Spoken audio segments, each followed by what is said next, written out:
Yeah. Bismillah ar-Rahman ar-Rahim. Alhamdulillah Rabbil Alameen.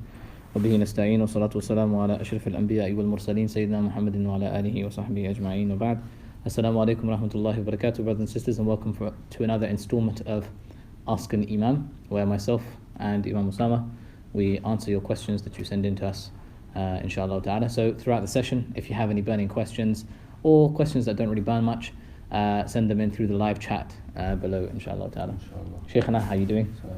Alaikum salam wa rahmatullah. As good as we can be, Alhamdulillah, alhamdulillah. That's the best, right? Alhamdulillah, I'm good. Very good, mashallah. Alright, Shaykh, should we get cracking into it, yeah? Mm-hmm. Let's have a look at the questions. Let me just bring it up. Allahu Akbar. Here we are. Oh, let's put it low. Let's see if there's anything left from last week. Yeah, you can do. I don't think we've got any questions just yet. Shaykh, is there anything that you want to... Any burning topic do you want to address? I mean, last week we had the issues affecting the youth. We touched on some of the main things there. Did you want to expound on that? Maybe some more? No, I don't. Yes. I don't want to get into that conversation because we're probably not going to stop. When Ramadan's around the corner, I think we need to begin preparation for that. The month of Sha'ban is a blessed month in which Rasulullah fasted a great deal. So it would be good if we started preparing ourselves, especially after the time change. Next week that the time changes, or the week after. It's the week after, isn't it? Is it the week after? Yeah, it's the week after. So the days are obviously going to get longer. Maybe fasting here and there, Mondays and Thursdays, or one day a week, just so that Ramadan arrives and we're physically prepared for the fast. Or else usually the first 2 to 3 days are very difficult if you haven't, dealt with the physical symptoms of fasting. Obviously we've established that most likely we're not going to have Taraweeh Salah. This is an announcement that should have been made in a different way, but it's important for us to sort of start making, because the next thing after fasting, Rasulullah says, "Man sama Ramadan imanan wa ihtisaban ghufira lahu ma taqaddama min dhanbihi." The person who fasts the month of Ramadan, believing in Allah subhanahu wa ta'ala and hoping for reward, then Allah subhanahu wa ta'ala will forgive all of his previous sins. And then the next encouragement is "Man qama Ramadan imanan wa ihtisaban ghufira lahu ma taqaddama min dhanbihi." Whoever worships in the nights of Ramadan while believing in Allah and hoping for reward, then that person's previous sins will be, all previous sins will be forgiven. These are obviously the minor sins, and we're going to have details about this. But this is the blessing of Allah Azza wa Jal, that not everyone can fast. So those who are not able to fast are still able to benefit by worshipping at night. And if you cannot worship for physical conditions, you cannot worship throughout the month of Ramadan, then the one who worships Laylatul Qadr, all of his sins will be forgiven. So it's a very important time. I think last Ramadan, because Ramadan arrived immediately sort of after the announcement of the pandemic, and people were some afraid, some confused, some just trying to deal with the changes in their daily lives. People's work was affected, schools closed, a number of things that made perhaps last Ramadan quite difficult because we were not prepared for it. But now we've lived in these conditions for the best part of the year, so we should be able to we should be able to make as much benefit as possible and take as much benefit as possible from the month of Ramadan.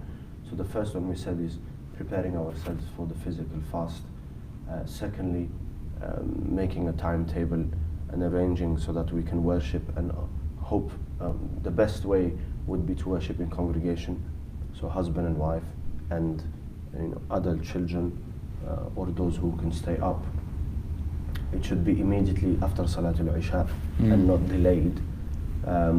We should have a certain amount of Quran that we recite every day, a certain amount of adhkar that we do every day. The time for Quran perhaps is, well, you have different times, but after Fajr is a good time, or after Salatul Asr is a good time. Likewise for the adhkar, after Fajr Salah, after Asr Salah, after the Taraweeh, if one can spend 10-15 minutes doing adhkar. And then dua, and dua, they should be during the month of Ramadan, dua after every fard salah at least.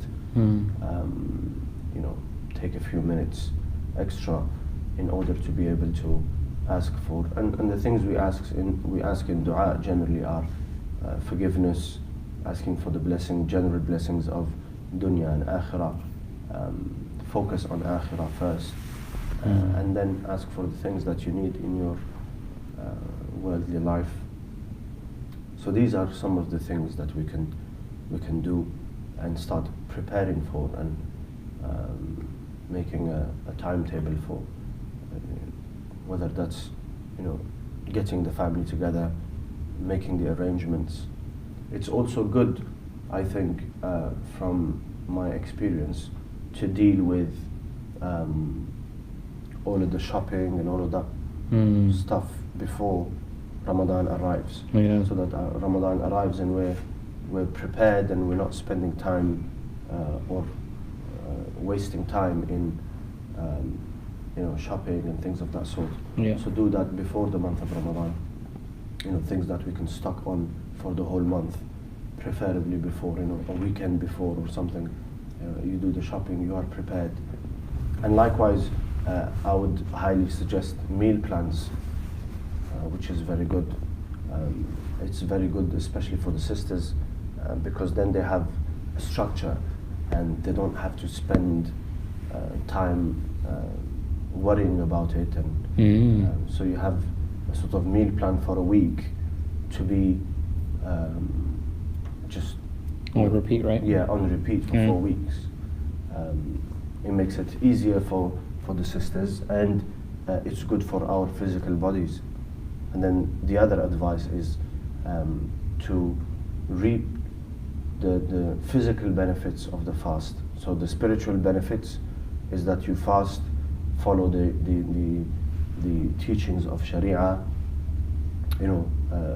namely that when you are fasting, you're fasting not only with your belly, but rather with your eyes and your ears and your tongue and your mind. So negative thoughts, thoughts of sin, wasting time in thoughts that are not useful in this world or the hereafter, that should be avoided. Likewise, speech, likewise, looking at things to sort of try to stay focused, because these are the channels to the heart, and we want the fast of Ramadan to affect our hearts. So for that, it's important to protect these channels. So this is to reap the spiritual benefits, but if we want to reap the physical benefits that are also as important, one has to look at, to change their way of eating during the month of Ramadan. You actually have to feel hunger. You actually have to have at least one reduced meal in the day. So a small suhoor, and then iftar, and that's it. And get rid of the habit of eating after Isha, because that's just completely useless. You're going to eat and then go to bed. opting for healthy foods, trying to reduce meats and things of that sort, preferably for the whole month of Ramadan, the duration of Ramadan, stick to grains and vegetables and fruit. I've experienced this. I did this last Ramadan. It was amazing. Energy levels, and you can feel your body repairing, and it takes the mind away from because the desires you have. Food and drink are very important in our lives, especially as Muslims, because we do not take intoxicants and things of that sort. And then it's our way of enjoying time. So in our every sort of celebration, it's focused on food, and we need to take that focus away in Ramadan. Unfortunately, in our culture, there are certain foods that we only eat in Ramadan, and we're looking forward to them. And it shouldn't be the case. Actually, if you have a meal plan, and that meal plan is kind of boring, for lack of a better word that comes to mind now, just very, very simple soups, fruit, vegetables, nothing that you're really looking forward to. You're taking the focus away from your desires to enjoy and focus on your salat of Taraweeh and recitation of Quran and getting close to Allah subhanahu wa ta'ala. And as Rasulullah says, whoever gives up something for the sake of Allah, then Allah Azza wa Jal gives him in return what is better. So these are some of the things that come to mind. Yeah. Exercise in Ramadan is important. If we can go out for, even if it's just 30-minute walk every day whilst fasted, very important. If we can do that, then that's amazing, inshallah ta'ala. But the focus should still, the priority should be your spiritual gain. But spiritual gain goes along with physical, how you feel physically. So if you are not exercising and you're not eating healthy foods that are going to give you energy and clear up your mind, then you're just going to feel tired and sluggish. And this is our mistake, that we fast all day and then we break our fast with sugary things and sweet things. And yes, you get a little bit of enjoyment for that brief time you're sitting on the table for like half an hour, 45 minutes. But then after that, immediately what happens is that you've had a sugar spike, and then you're going to come crashing down. So either you need more sugar or you just sort of feel lazy and tired, and then you can't carry out the ibadah in its best form. Yeah. And if you look at the Salihin, I've looked at some of the how people spend the month of Ramadan. And I think Sheikh Muhammad Zakaria rahmatullah alayhi Kandahlawi, he mentions the structure of the day of some of the Salihin of our time, this sort of era. I won't say this generation, but this era, and it's amazing. There's time for nothing other than just focus on worship, a little bit of time for rest, and taking meals. There's not much time for socializing, and just focusing on our spiritual self. And then the last 10 days of Ramadan, if a person can sort of do a semi-i'tikaf in their home, if we're able to, especially brothers and sisters who are furloughed and don't have to go out, make a point of not, so i'tikaf in the house is not really going to give you the reward of i'tikaf in the masjid, but considering the circumstances that we are living in, that you select a room or a space where you spend most of your time, and you only go away from there for necessity. So for your work, to rest, to take your meals, to spend a little bit of time with your family, and to go out to the masjid to offer salah. Other than that, you spend time on your own, and it doesn't have to be, ideally as much ibadah as possible. But even if you can't do the ibadah, just be there, away from TV, away from internet, away from your phone, and spend time contemplating your life. What have you gained in the last 20, 30, 40 years from a worldly perspective?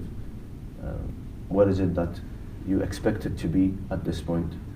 And then more importantly, how much have you prepared for akhirah?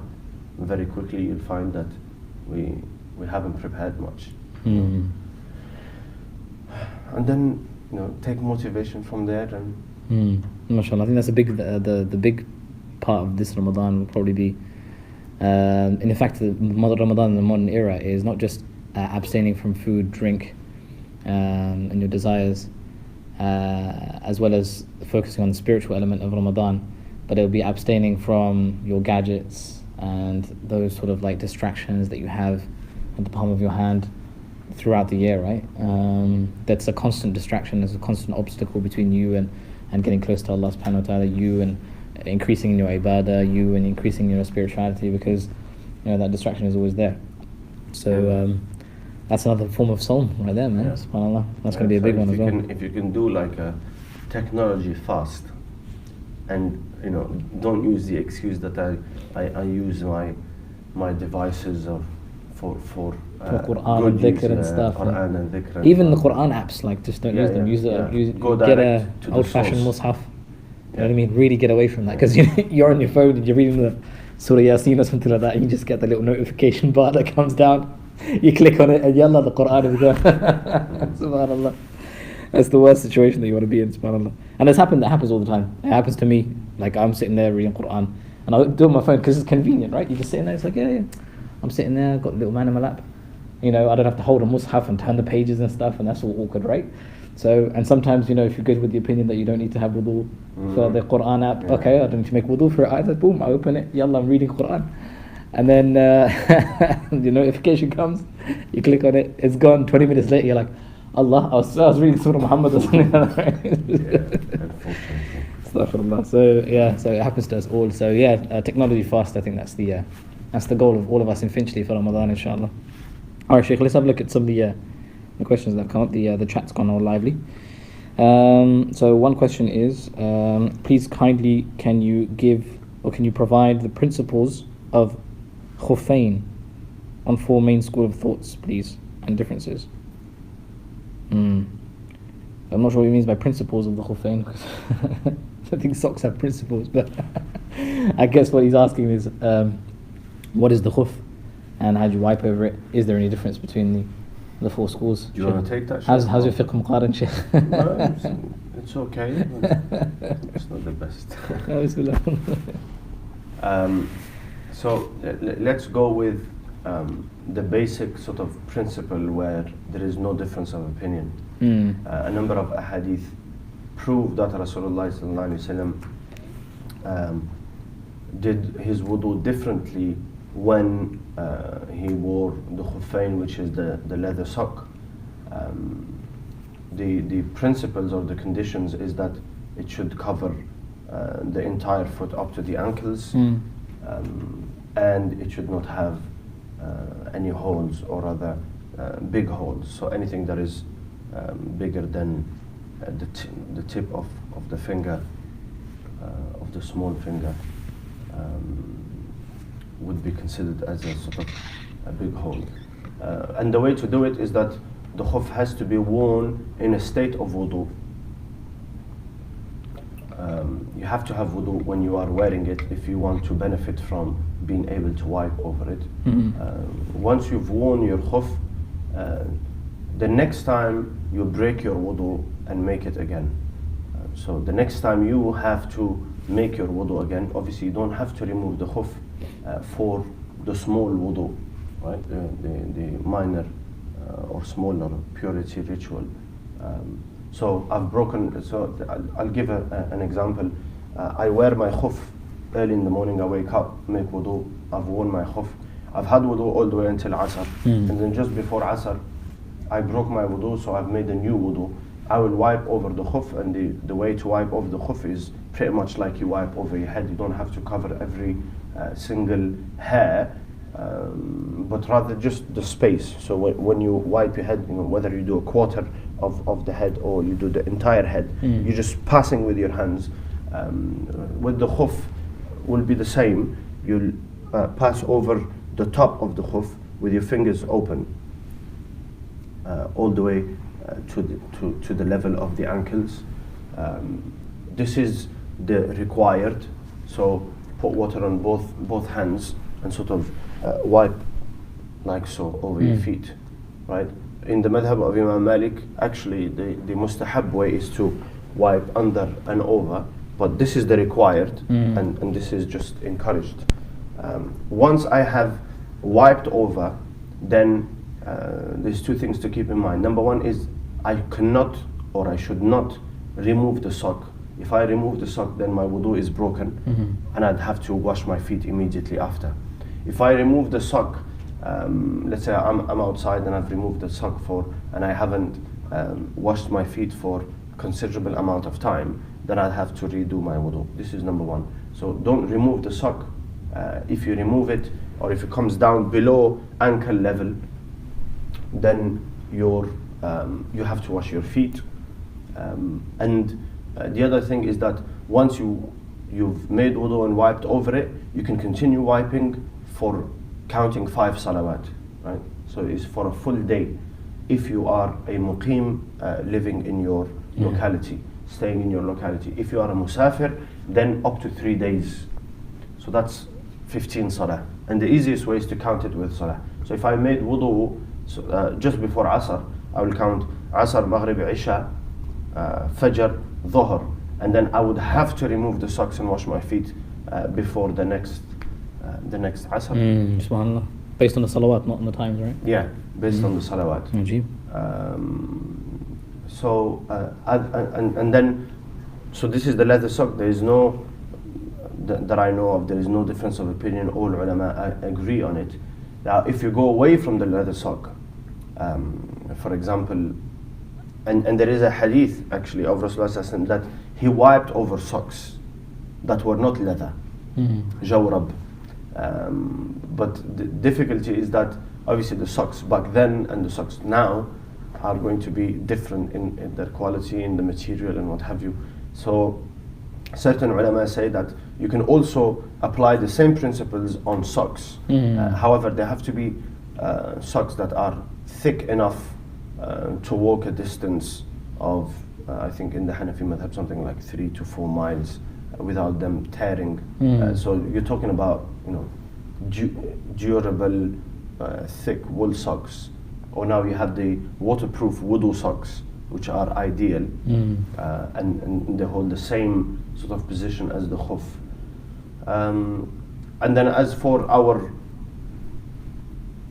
thin cotton socks that we wear, even the sports socks are actually quite thin. There is a difference of opinion. Malikis are sort of strongly against it.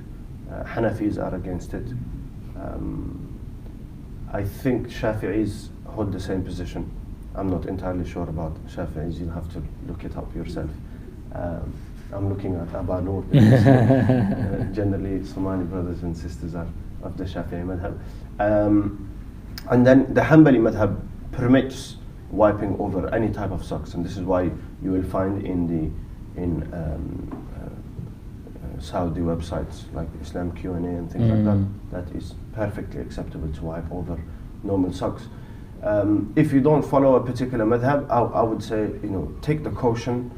Since there is a difference of opinion, leave that which is where there is a difference, which means if you want to benefit from wiping over instead of having to wash your feet, either it is because you are out and about, you are at work, you don't want to put your feet in the sink there. And I have a funny story about this. A teacher of mine was once in a service station. So, and the advice is, if you have to make wudu outside, try not to do it in the sinks that are provided. Or if you are going to do it in the sink, then don't wash your feet in the sink, because it's not going to be understood So my personal, the personal way I deal with it is that if I go to the lavatory in service stations or other places, I'll definitely use the disabled sort of facilities.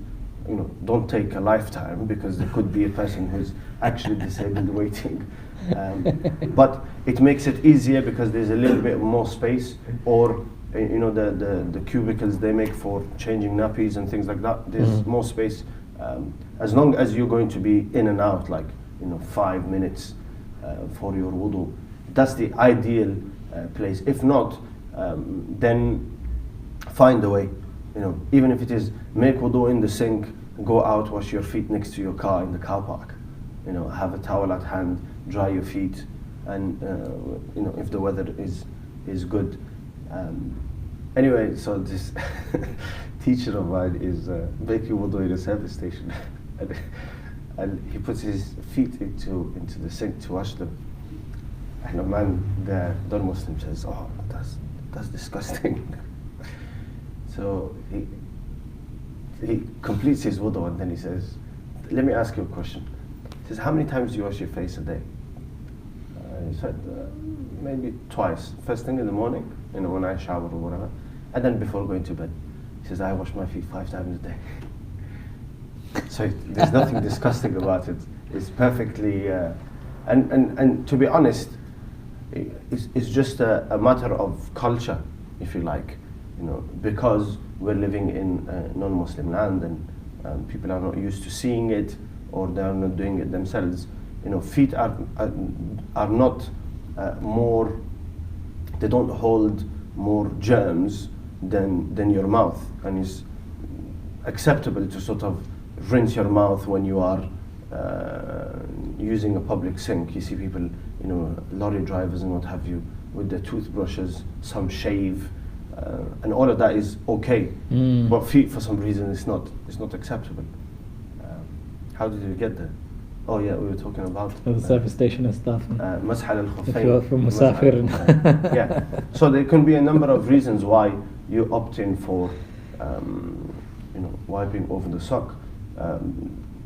They're available.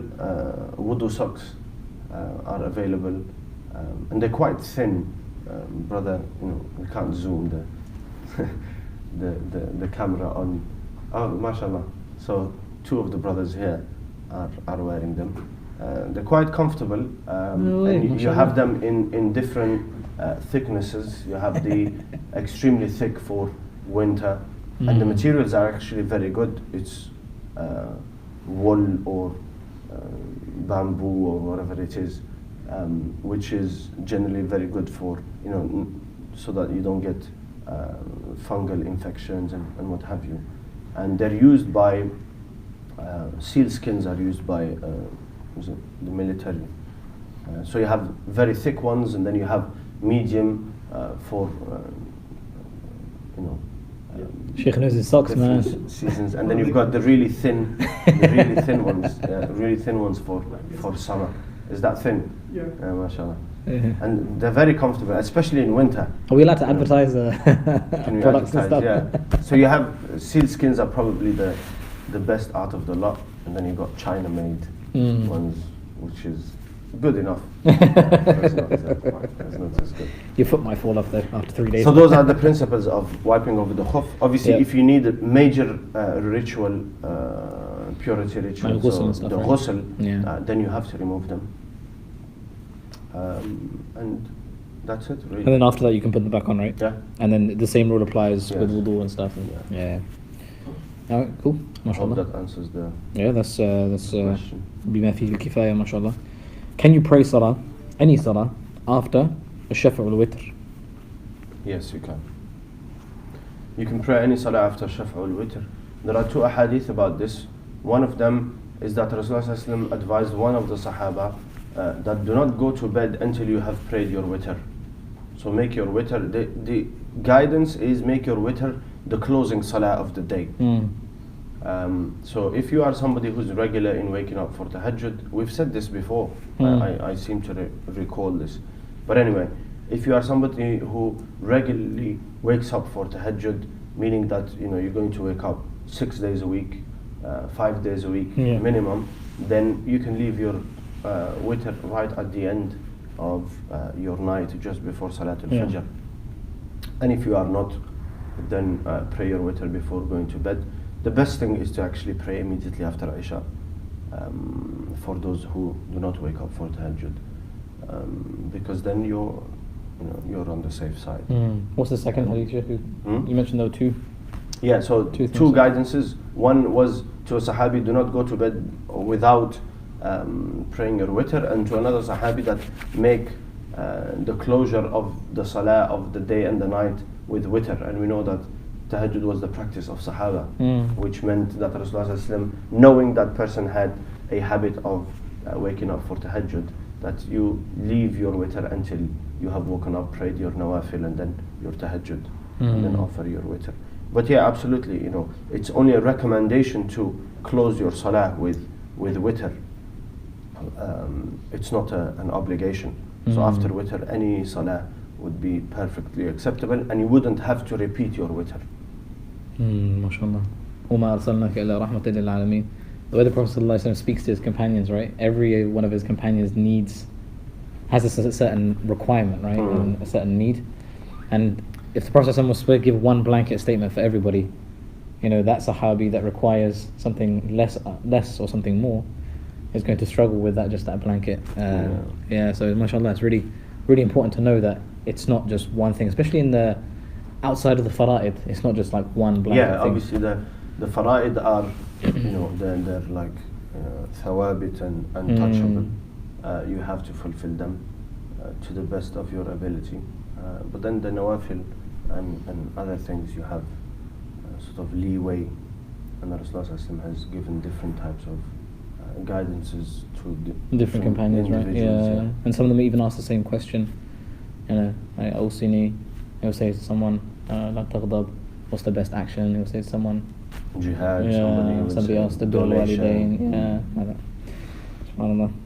Sallallahu alayhi wa sallam. Okay. Are there any circumstances under which a muqtadi makes sajdah to sahw?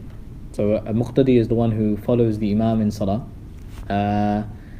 Is there an instance where he makes sajdah to sahw, I suppose, without the Imam? Is there a scenario like that? No, actually, if you make sajdah to sahw without your Imam, I think in some of the madhahib your salah becomes like batil. Yeah.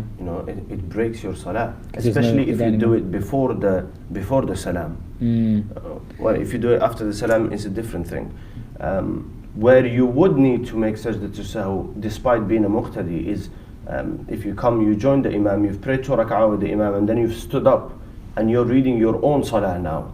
Now you are no longer muqtadi. As in, like, if you've come to the salah late, Yeah. and you've missed a rak'ah or two, Yeah. and then you've done the salah with the Imam, and then you stand up, You've and done then your- something occurs in your personal. You've made a mistake in your Then you would pray, you would do sajdah to sahw. But generally, if you've started the salah behind the Imam, if the Imam makes sajdah to sahw, you make it with him. If the Imam doesn't make sajdah to sahw, then you are not allowed to make it on your own.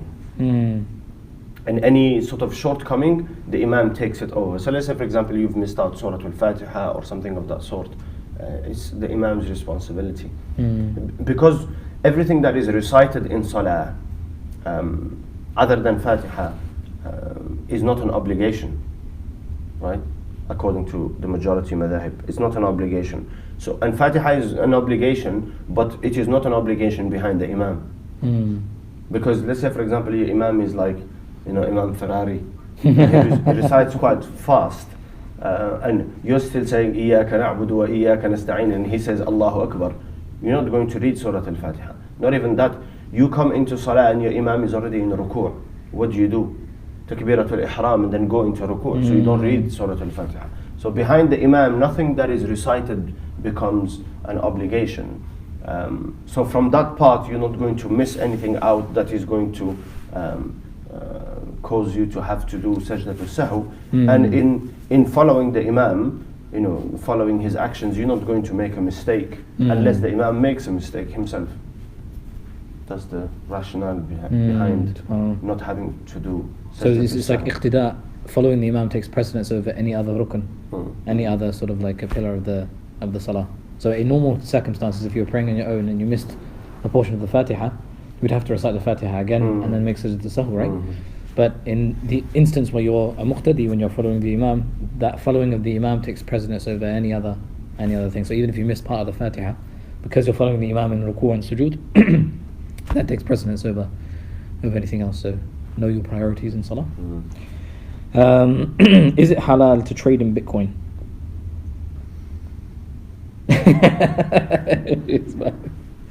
Bitcoin is like any other asset, right? That you can buy and sell. The problem is that its value is not determined, and it hasn't been accepted.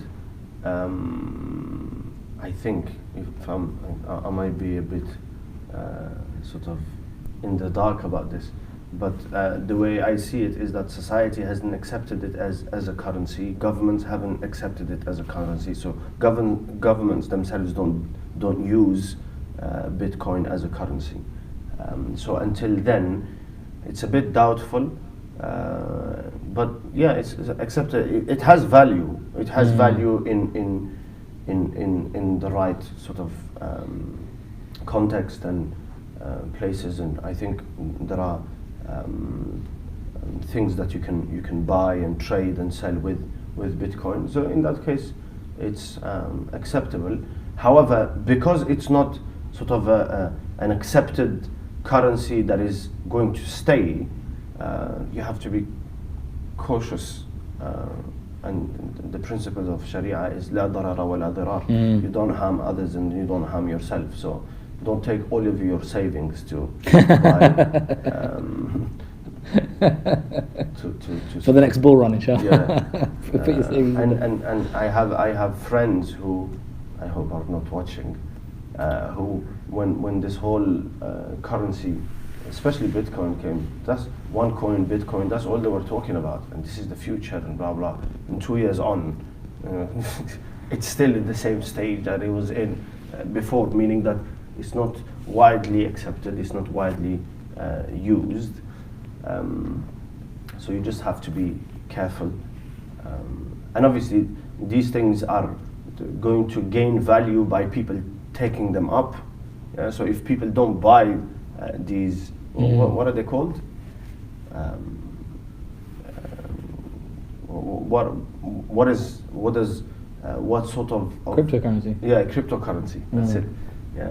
And until people start buying into it and using it, it's not going to pick up, right? I know, Sheikh, I read a statistic recently that 1 in 4 people in the UK have some investment in Bitcoin. Yeah, so it's good to have some investment if you've got a little bit of extra dollar. If you want to invest in that, there's no harm, inshallah. Yeah. Next bull run is coming soon, guys. Get involved. All right. Okay, so is the vaccine allowed if it's not halal? Well, we've covered this, isn't it? About COVID-19, the vaccine. You can go to one of our previous sessions of Ask Imam. We'll put it in the link below or in the chat as well, inshallah. But it's still good to give like a brief brief summary, inshallah. So we said that basically if there's in any vaccine, any type of medicine, if there is a choice between a halal and a haram version of it, then obviously it's not permissible to take the haram in any circumstance or any case. You have to take the halal version. If there's no other option, there's no other type of vaccination other than this one that is around, that is available, then, and you have to take it, then there is no other option. Then there's no blame on you. Yeah, there's no blame on you in that situation. And it's mainly because you're it's to protect life. Either it is your life you're protecting, or the life of others that live with you, elderly and what have you, people with conditions. So inshallah, there's no problem in that. But we don't know that they hold any haram substances. The current ones, the Pfizer vaccines, and Moderna, I don't think there is any specifics about them holding. What's perhaps more pertinent to talk about is obviously Ramadan coming up. A lot of the younger generation, especially sort of my age gap, they're going to be having the vaccine probably around Ramadan time, or that's when it's going to be available to them. So does the vaccine negate your fast? Does it not negate No, your it fast? doesn't You said we break. didn't- No, it- because it yeah. doesn't have any nutrients, so it doesn't break your fast. Inshallah. Yeah, so halal at the moment. And even if there was one that was haram, there's plenty of other ones that are halal. There's at least 2 or 3 other versions that are halal. So yeah, make a choice, inshallah. Unless you're a You might person not- you might not who be given the choice. Yeah, sometimes Yeah. you're not given that choice. Yeah. Yeah, Yeah, they tell you when you get there which one it is. yeah. But I'm sure you can find ways around by choosing the clinic. You know, if you go to a clinic that there's a haram one. Yeah, so sorry, I don't want to go there. Try and find yourself another clinic that does deal with that, inshallah. All right. Would it be permissible to have collections which would cost more money and you barely engage with it? I.e. Gucci or sneaker collection. Oh, right, collection. I was thinking like masjid collection. The bucket. Yeah, see, we programmed. Totally Collection different, right? means the extension Buzzwords, funds man. and- Buzzwords. Would it be considered sinful as you're wasting money? So this is like collectible items that maybe like it's an acquired taste, Sheikh, like Pokemon cards, right? Back in the day, I used to be like, when I was a kid, so hot on Pokemon cards. Right now, like the first editions, they're worth like thousands and thousands of Oh, pounds, mashallah. right? And if only I'd kept them, right? But mum and dad, why are you wasting your money on this? This is absolute rubbish. You know what I mean? So it's things like that, right? Collectible items that, they're an acquired taste. Certain individuals will see them as sources of value and things that, that they want to buy. Other people that don't have the same interest to them are going to look at them like you're just nuts and wasting your money in what you're doing. But then in the long run, over a course of 10, 15, 20 years, those collectible items, they end up sort of increasing in value, whether it's a little bit in value or whether it's an extortionate amount. Either way, what's the viewpoint of this? It's How should a totally person process? permissible if it is acquired in a halal way, then it is permissible. However, is it value for money when you think about you put the akhirah into the equation, and you see material. 2 things are blocking and obstructing our way and our connection to Allah. One is material, and the other is pleasures, right?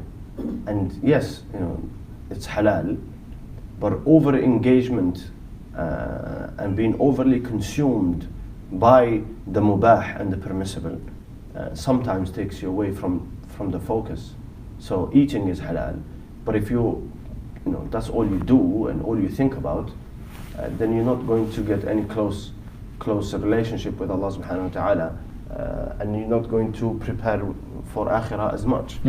So yeah, absolutely, it is halal, like we said, as long as it's acquired in a halal way, Yeah. and it has value, then there's nothing wrong with it. Whether you are doing it for your personal sort of interest or you are investing in something that you think is going to have a greater value along the line, there's no problem with that.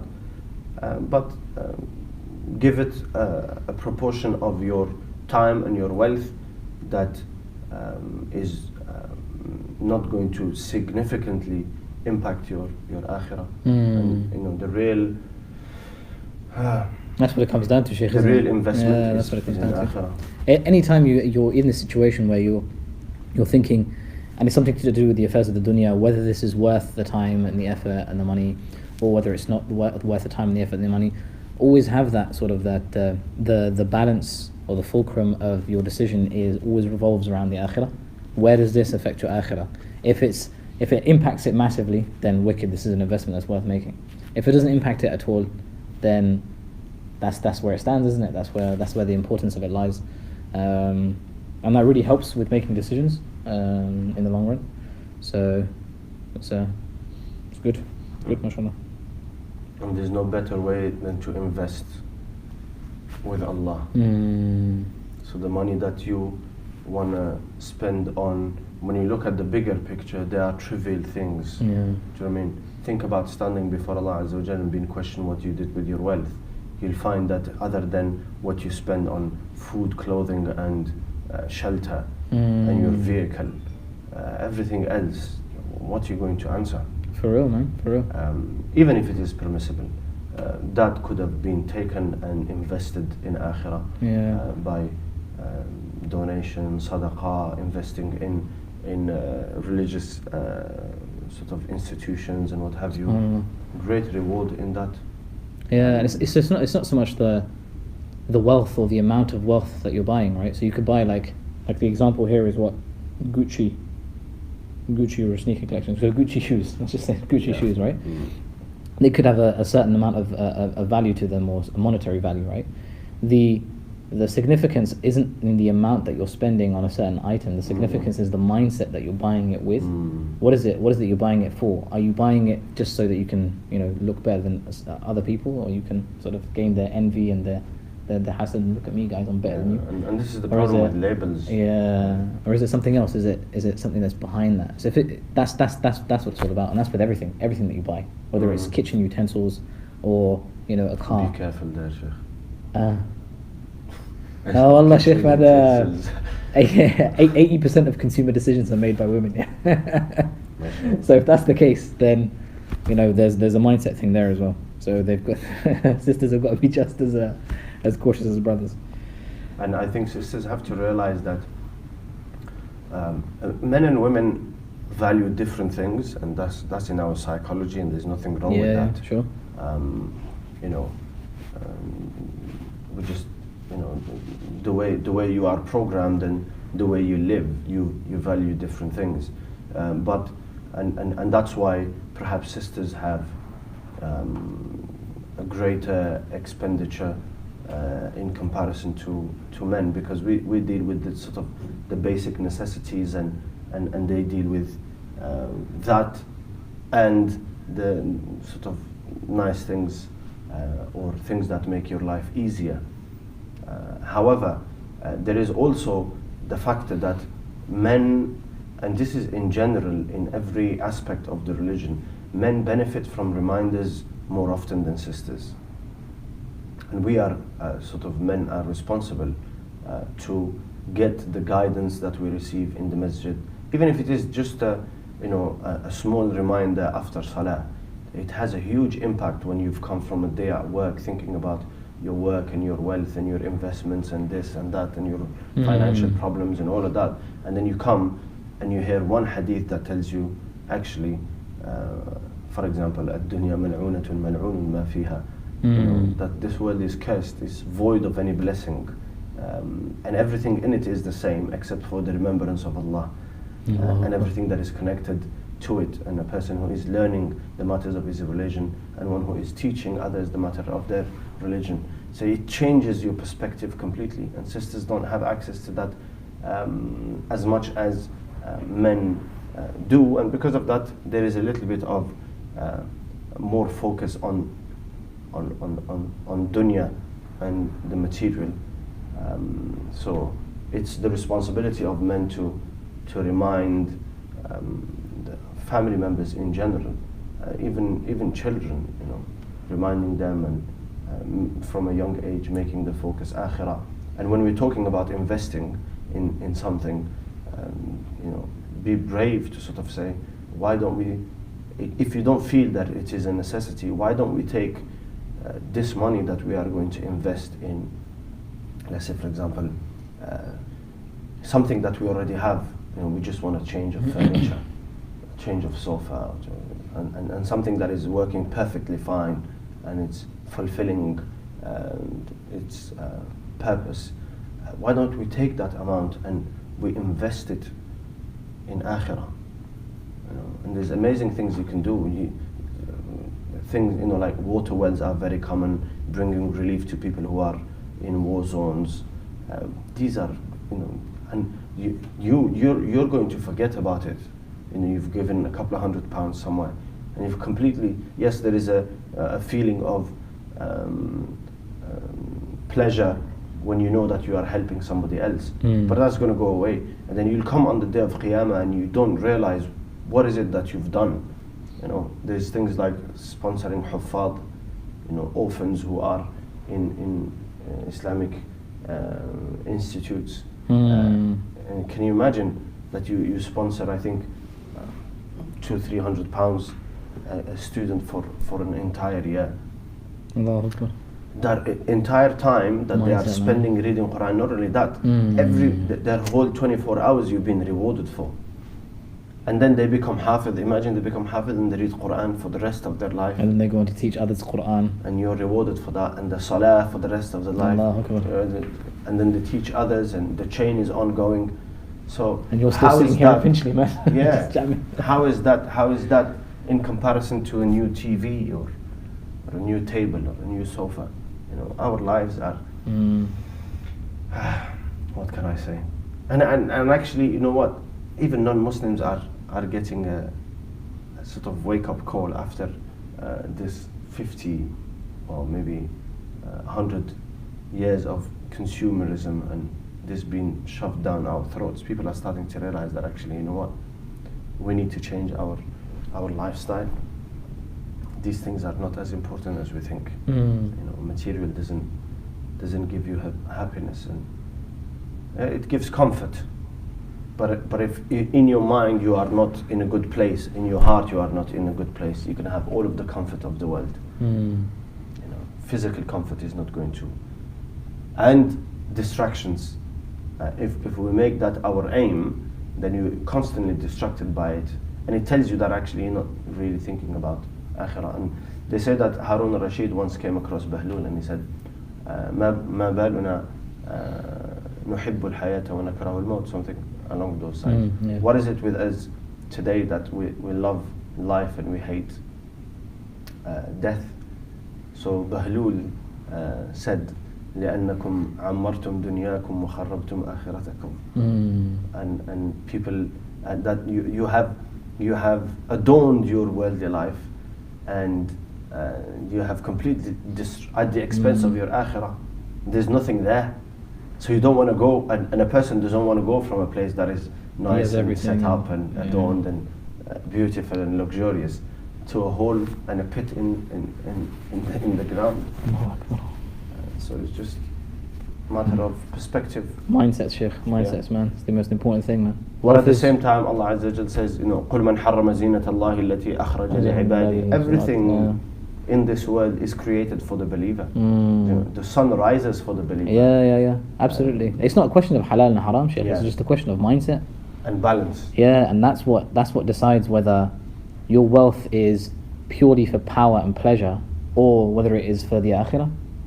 And the only difference is your mindset. That's what is your niyyah. And that's why إِنَّمَا الْأَعْمَالُ بِالنِّيَّاتِ, right? Yeah. One of the most important hadith or statements of the Prophet ﷺ was that every action is by your intention. And when we say mindsets, that's what we mean by like sort of intentions. And it doesn't necessarily mean that you have to go without certain things. It's just, you know, if akhirah is present, then you're going to make the right decisions. You know, whether that is that you know, we can sacrifice this want and this need to invest in akhirah, or we still need it, but instead of, you know, as an example, you know, instead of spending £500 on something, we're going to spend £400 and we're going to donate £100. Yeah. There you go. You've gained both, right? A little, maybe something of lesser value, lesser quality in this world, but for it you will gain a great deal in akhirah. And it's natural for there to be like a disparity between people with regards to how much sadaqah they give. So let's say you know, 10 people have £100. You're going to find one of them that gives the entire £100. Some are going to give 90, others are going to give 80, and so on and so forth. It's going to go like, there's going to be that disparity until you get to. But you see how shaitan plays with your mind, you know. The things that you desire, you know, people spend like £1,000 on a phone. But if they give £10 in sadaqah, they feel like, wow, shaitan makes you feel like you've just done the biggest deed of the week. Wallah. Do you know what I mean? £10 Ajib, is a big amount. Ajib. Do you know what I mean? And you come across a beggar or what have you on the streets, and you feel, you know, this mercy in your heart. How much do you give? £2, £3? How many of us give notes to the homeless? You know, a £5 note. And for some reason it's okay to spend that on trivial things yourself, but to a homeless, and then all of these questions come, maybe he's going to use it for alcohol, maybe. It's nonsense. It's just shaitan making the investment seem less in your sight. SubhanAllah, another trick right there, man. be wary of that, guys. Alright, is it haram to turn off the life support machine? I saw on the news about a case of a Muslim woman and a family argued about this in court. So is it permissible? What are the, I suppose, obviously, without going to permissibility or impermissibility of it, like what's the scenarios where that can be permissible? Right? Because obviously, to take a life, impermissible, hands down, right? So we're talking about last resorts here, right? And there's no other option. Only then would it be considered permissible? Because otherwise, before that, you can't really. I think you picture it really as being need, permissible. if you have access to a Muslim doctor, it would be important to seek advice. From a fiqh perspective, number one is putting someone on a life support machine is not an obligation, right? And it's because it's if a person they're physically are not able to sustain, their body is not able to do the functions required to sustain life. There's no compulsion in religion to sort of say you have to apply. Just like medicine, nobody can tell you or will tell you that you have to take medicine. It's your choice. Yes, Rasulullah took medicine, Sahaba took medicine, but if you know that, for example, with certain cancers and certain conditions where medicine is only going to control or reduce the eventual outcome is going to be death anyway, and it's not a disease that is not treated but rather controlled, then you can choose not to take the medication. But if it's not your choice, so let's say the person in question, he's like out of it, So comatized, right? this makes it Decision from somebody else. this makes it even more even less important, because since they can't make a decision themselves, the responsibility has been taken away from them. But isn't there a duty of care and responsibility upon those who are looking after this individual to do everything in their power to save their life? And if it means that putting them on life support is going to give them an opportunity to come back, even if it's going to take a little bit of time, but they do that. That's why I said you really need access to a Muslim doctor or somebody in that profession, or even get advice from 2 different doctors who are treating your family member. Okay, so without looking at the scenarios in order to get on life support, let's say they've gone through that process and now are actually on life support. Now the decision comes whether or not we should allow that person to continue on life support, or whether a decision should be made to turn it off. What if some executive decision is made by the doctors themselves to turn it off, and you as a family say no, you don't want to? Ultimately, it's in the control of the doctors, because it's the NHS that is spending, and they've got a structure. Yes, there comes a point where they include the family and they say, look, this is what it's looking like in the next few days, in the next week or so. What would you like to do? So they'll give you that option, but there'll come up a time where they will turn it off, regardless of what you think or what you say. And in terms of hurma, the permissibility, impermissibility of doing that, there's nothing. There's no sort of like it'll only go with parameters or anything that you can use. You'd have to go with the general opinion, because you don't know, right? The person who's asking you for your consent doesn't know either. This matter is ghaib, and lifetime is only known to Allah subhanahu wa ta'ala. So there is no compulsion. It's really what the family want to do. It's up to them. And I generally get called for this, as you know, Sheikh. Of course. I volunteer as a Muslim chaplain in Barnet Hospital. By the way, if you are in Barnet Hospital and you are hospitalized for a number of days, you can ask for the Muslim chaplain, and usually Imam will turn up, inshallah. I will turn up. So you can just ask the staff or nurses or doctors or whatever that you want to speak to a Muslim chaplain, and that comes through to me. Anyway, and the advice I usually give is that Sharia does not put any restrictions on you, whether to keep them or not to keep them on life support. That is a decision that you have to make, right? Considering the advice of the doctor, the age of the patient, the overall health of the patient before they come to a point where they need life support, whether you are doing it for their own good, because extending a person's life is potentially good for them. right? They'll come around. They were not prepared for this. It's an accident. They were not prepared for it. Quite young. It's going to give them time. If they come around again, they're going to reprioritize things in their lives that are almost died. It may be a way of doing tawbah, more good deeds, and all of these things, Absolutely, which is good. But you've got to decide. It has to be about the patient and not you, right? Because you are going to lose that loved one, whether today or tomorrow or in 10 years' time. You're going to have to separate from them.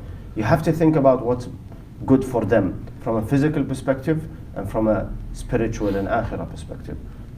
And you make decisions like that, siblings and family members. Yeah, it's a case by case one as well, isn't it? So there's no sort of like, it's permissible to turn off the life support machine, and it's not permissible to turn off the life support. There's no sort of blanket answer, is there? Well, actually, there are times where I advise, very few times, but where I advise, where that extending the person's life is not, they're going to have a very low quality of life. Why are you extending their life for? I mean, if they're conscious, absolutely. There's, them being patient in that situation, they're being rewarded.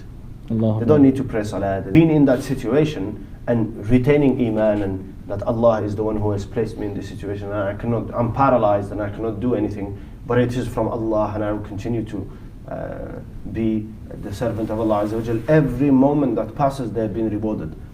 But if they're going to come back around and the mental capacity has been taken away, and they're just going to be a vegetable and just lying there for the next 2 months, and then after that they're going to die, then end the suffering. So it's really about, but Sharia doesn't put any sort of you have to or you don't have to. Yeah. Because this is actually, that's important. it's not a treatment. Life support is not a treatment. It's aiding the physical functions to continue, without which they perhaps would continue or would not continue. That is unknown. So because of that, Sharia doesn't put any responsibility on you. Yeah. It's entirely up to the individuals who are in that situation to make a decision. Okay, check this out. What is permissible with haircuts? For example, are fades permissible?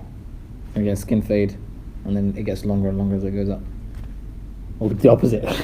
Gotta get like a head fade. That's even possible. Sorry, man, I'm just messing about it. But yeah, Okay, so the main thing haircuts? in this, there is a hadith where Rasulullah says, do not shave part of your head and leave. He made qaza' haram. And qaza' is defined as shaving part of the head and leaving the other part. Right? Now, some because of that have taken it to mean that all your hair has to be the same size. Which in my humble opinion, and I'm not in a place to sort of make an opinion, but Share it with us, Sheikh, anyway. it goes against logic, right? You go for a haircut, even if you ask them to do everything the same size, not they're gonna going do to do your hairline, right? And when they do your hairline, the hair that is removed in order to make the hairline is shorter than the rest of the hair. We know that Rasulullah ﷺ had hair up to his ears, up to his shoulders. If you have hair up to your shoulders, all of your hair is not the same size. The hair that is at the back of your head is not as long as the one that is at the front of your head.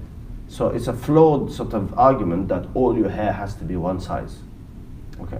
However, the hadith says don't shave part of it and leave other parts. So anything that goes close to that will be, at least from my perspective or my understanding, the closer you are getting to shaving one part and leaving one part, the closer you're getting to haram. So then it becomes makruh. And that is my personal sort of looking at the different opinions of ulama about this. I have taken that a fade, and I generally tell our youngsters, because some of our elders don't know what a fade is, that if you have a fade and you're able to see the skin under the hair on one part of the head and you're not able to see it on the other part, you've gone too far. But even then you'd say it's makruh and it's not haram. Yeah. Haram is very clear. Shave one part, leave the other part. So if part of your fade is shaving, you sort of shave the lower part and then you fade the rest, then that's haram. That's not permissible. So this is the first, that Rasulullah made it unlawful to shave part of the head and keep the other part. And the reason for that is that it was the practice of certain communities in the lifetime of Rasulullah, and he discouraged it so that people don't copy them.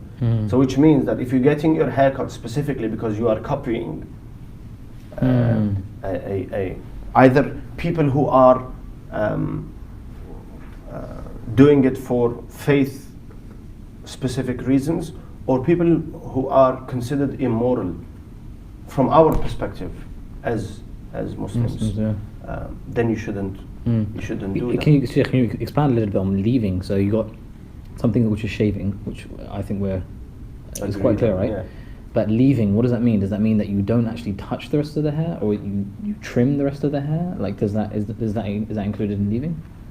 I don't understand. So you know, like, so let's put it into context where someone gets a skin fade, right? They're not just going to shave this part of the hair and then just leave the rest and leave the barbers, right? They're gonna shave this bit. They're gonna sort of trim this bit here, and then they're gonna trim the top bit as well. So right? you have to look at so all of it gets cut. Yeah, it's not like it's been left. So you're going to look at the ratio between or the size between the hair that's kept and the hair that's taken off. And if there's the greater the gap, the more you're going close to haram. But it cannot be said that it is haram. But the other thing that would make it haram is that if you are doing it in order to imitate people who are immoral. Actually, and I've come across this, that Rasulullah had long hair, and ulama say that if in a certain time or a certain society or era only immoral people have hair of that sort, then you don't act on the sunnah, but rather you trim your hair so that, do you understand? There's an image factor here, and that people are going to see you in a certain way. So if it is immoral, then don't do it. And gender. That's quite a difficult one to sort of balance, though, isn't it? So, absolutely. But the person who's doing it knows why they're doing it. The person who's giving the verdict is very difficult. So basically, it comes down to innamal a'malu binniyat at the end of the day, absolutely. isn't it? With pretty much everything. If you just fade because it's easier to maintain, you've got very sort of coarse, rough hair, and on the sides, it comes out and all of this, and it's an image thing, absolutely. But if you're doing it because everybody else is doing it, or more because this type of people do it, then you got to question. Your motives behind doing it. But I suppose so. The motives is one thing, and the actual action itself is something different, right? So the motives, even if you were to do something that is halal, but the motives are haram, right? Even praying, but having the intention to show other people that you're praying, the prayer is fard, but that renders the action itself null and void. So the action itself, we're talking about the skin fade. The thing that I've read up and I've heard, and is there's an element of this hair cutting and the qaza and stuff like that the Prophet ﷺ alludes to when he says that khalif al-mushrikeen, don't be like the apostates or the polytheists, and he's ascribing a certain action in imitation to a certain people, and that imitation is usually more often than not religious in nature, right? So the qaza that he may have been talking about is not that a skin fade of the youngsters today where it's from here, but it's more of a shaving part of your head and leaving other parts of your head. So what some of the old priests used to do back in the day was they used to shave this part of their head here, because they used to think they used to get ilham from Allah. They used to get like guidance from. So if that place was empty, right, they would get more. You know what I mean? It was a sign of piety and taqwa for them anyway, right? So that was shaving part of the head and then leaving the rest. So it could be argued that it's maybe the opposite. It's not shaving this part of the head, because that's not really religious in nature. No religion really ascribes to that type of haircut.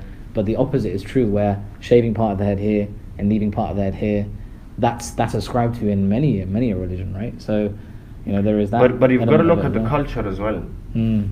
Culture is pretty much accepted by Islam, and if you are going to attract negative thought because you carry yourself, you wear certain dress, you have a certain, even that Islam will tell you, protect yourself from that.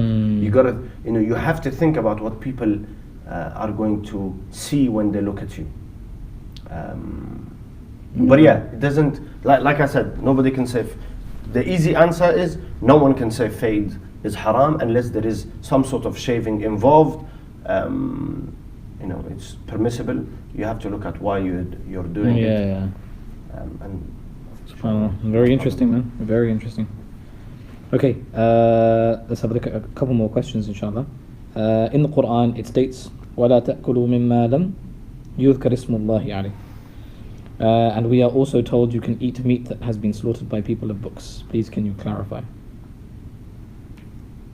So here there the is question. I think what he's asking is, can you eat McDonald's? No, you can't eat McDonald's. You can't eat KFC. I'm sorry to say, you can't eat Pizza Hut.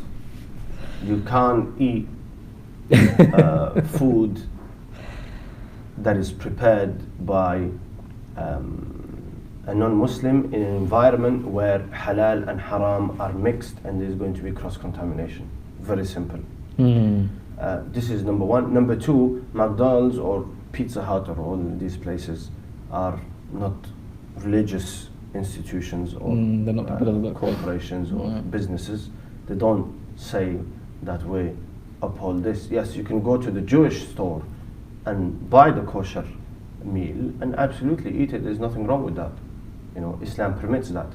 But like we said, everything that is halal is not to be done. So in the priority, buying food that is kosher or food that is halal specific, halal takes precedence over kosher, but it's permissible. Now, specifically about the question that Allah Azza wa Jal says, وَلَا تَأْكُلُوا مِمَّا لَمْ يُذْكَرِ اسْمُ اللَّهِ عَلَيْهِ وَإِنَّهُ لَفِسْقٌ. That do not eat the meat of the animal that has been sacrificed without the name of Allah. And then in another verse he says that وَطَعَامُ أَهْلِ الْكِتَابِ حِلٌّ لَكُمْ وَطَعَامُكُمْ حِلٌّ لَهُمْ, that the food of the people of the book is permissible for you and your food is permissible for them. And obviously this relates to sacrifice and slaughtering and taking the life of the animal, since vegetables and all of this is all agreed upon. It doesn't require anything to make it halal or haram. They are halal or haram in of themselves. And there is a difference of opinion about this. Some say that وَلَا تَأْكُلُوا مِمَّا لَمْ يُذْكَرِ اسْمُ اللَّهِ عَلَيْهِ is a condition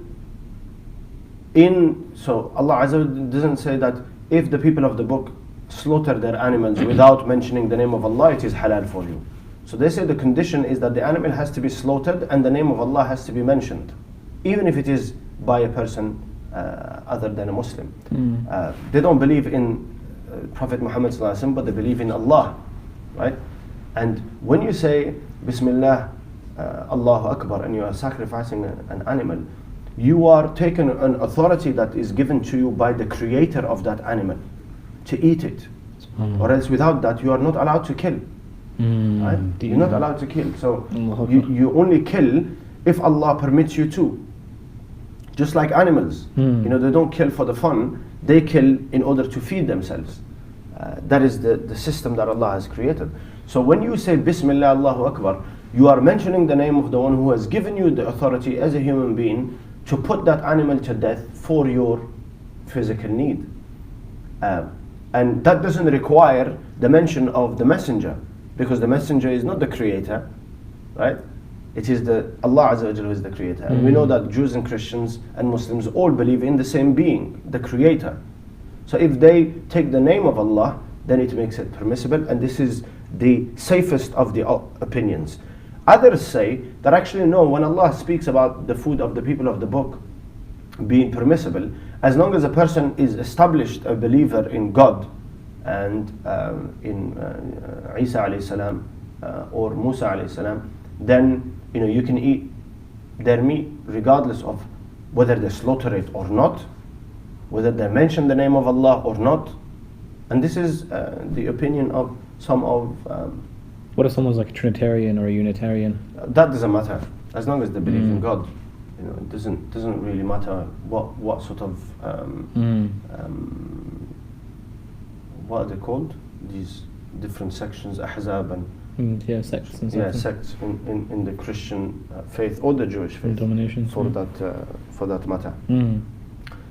So when you're faced with two opinions, like we mentioned in the matter of the socks, you always take the safest, and the safest is you will only eat the meat that is sacrificed or slaughtered, the animal that is slaughtered by a non-Muslim, if the name of Allah is mentioned. And this is logical, because ulama say, how is it that if a Muslim forgets to say the name of Allah or doesn't take the name of Allah and slaughters, that animal becomes haram on you? And if a Christian does it or a Jewish person does it, sacrifices without the name of Allah, that is permissible. It cannot be. The conditions still have to be fulfilled, which is mentioning the name of Allah and cutting the passages of the blood to release the blood that is circulating in the body. So that is the safest position, and in order to do that, you don't eat the meat of Christians because they don't do it anymore. But like we said, the Jews still have the practice, and they're very particular actually. And unfortunately, they are more particular about their food than we Muslims are. And I actually, Quran says this, that they've made their life difficult because of the extra questioning, so they have more rules and they stick to those rules. Whereas where we have a sharia that is flexible, and sometimes we take that flexibility for saying, oh, just say Bismillah, brother. Get anything, say Bismillah. Well, how is that? That hadith is that Rasulullah was questioned about a person who had come new to Islam, and he offered a meal to Sahaba, and there was meat in it. So Rasulullah said, say Bismillah, and then eat. And that would be, why? Because that person was a Muslim. And general knowledge of Islam is that you don't sacrifice without the name of Allah. But in case that he hasn't, due to lack of knowledge, then you saying Bismillah will be enough. But you don't go to McDonald's and say Bismillah and make a, well, the manager might have been new to Islam, maybe. The manager's a new Muslim, right? Bismillah. Okay, so there's a couple more questions, Sheikh, but I don't know if we've kind of been here for a while. And the muscles are numbing. Well, if you think the answers are going to be short, or let's we can keep them short, inshallah. At what age does the Salah become compulsory for children? 10 years. Why does the Quran... No, sorry. All of the ahkam of Sharia become compulsory when a person reaches the age of puberty. But it's compulsory for the parent to impose on the child when the child is 10 years old. No, regardless of puberty or not. Yeah. Bismillah. Why does the Quran refer to Allah as we? It's language, the Arabic language. And not only that, if you look at the Quran, Allah subhanahu wa ta'ala does not like to use the term ana, me, because he doesn't want, one of the hikmah is that he doesn't want the believer to use that term, right? Wow. And when it is used in the Quran for someone other, for example, for Allah or anyone else, you don't say ana, although we know it's Hamza, Noon, Alif, right? For example, when he says to Musa, he says, Innani anallahu. You know what I mean? And it's cut because this ana is ananiya, right? Allah pride. Allah But when Allah says we, he means I. Very clearly, because he says, وَإِلَهُكُمْ إِلَهُ وَاحِدٌ. Your Lord is one, the Creator is one. Yeah. But then he says, we created the heavens. Nobody created it with him. It's just a figure of speech. Yeah. And to show the greatness of the speaker. Yeah. Whereas when you say ana, it's just me. That's one individual. When you say ana, when you use the term we, نحن خلقناكم وشددنا نحن خلقناهم وشددنا أسرهم وإذا شئنا بدلنا أمثالهم تبديلا. So Allah Azza wa Jal, and some will say, oh yeah, well this means that this would fit in nicely with the concept of Trinity, but no, Allah Azza wa Jal says وَإِلَهُكُمْ إِلَهٌ وَاحِدٌ. So it's a language thing, yeah? One, yeah, it's just Alhamdulillah. Shout out to Zabihullah Shah, who's saying that hope you and Sheikh Osama are doing well and in the best of health and Imam. Subhanallah. MashaAllah. Jazakallah khair for the du'as. All these brothers and sisters, mashallah, peppering us with questions. Is it halal? Is it haram? And we have Zabihullah here, mashallah, giving us a shout out, mashallah, with some beautiful du'as. Alhamdulillah. Okay, Sheikh, I think with that, we'll draw it to a close if that's alright. Alhamdulillah. Alhamdulillah Rabbil Alameen. Jazakallah khair to everybody at home for watching, asking your questions, and yeah, just being here. Alhamdulillah, you were here, and we were too. And we'll see you next week, inshallah, for another installment. Wassalamu alaikum wa rahmatullahi wa barakatuh.